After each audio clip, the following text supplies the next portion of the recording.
Hello and welcome to our 2020 range of videos here at RimmerBros.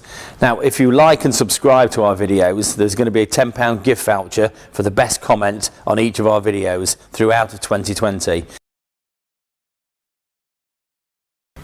Today I'm going to fit a rear prop shaft on this Land Rover Defender 90.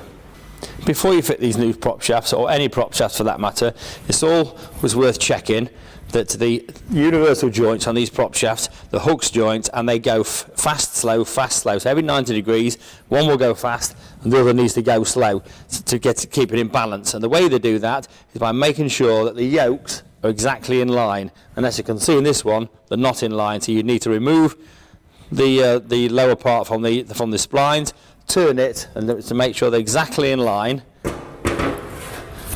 like this one is. They need to be in line so that they keep in balance. The rear prop shaft's an okay job to do.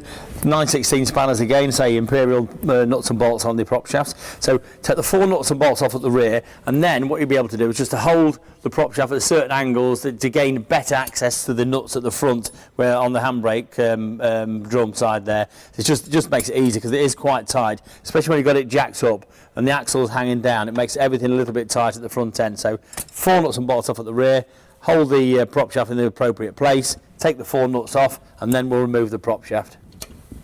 All my nuts and bolts are out now, so just pull it off the studs.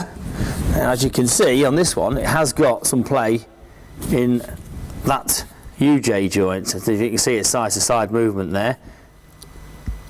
So yeah, it's definitely worth changing this one. Ready to fit the new prop shaft now. You'll see that the distance between them two holes and them two holes is different. So when you are fitting it, if it doesn't fit straight away, turn it by 90 degrees and then you'll line up with the studs. So I'd put the front on first, and then whilst that's in place, I would then put all my nuts on while I can turn the prop shaft, and then you can get all those nuts tightened up so you can keep moving the rear of the prop shaft on the UJs so that you can get your spanner on better to tighten up all the nuts. Just to finish off now, the prop shaft's in place, all my nuts and bolts are in place, and then just tighten them up.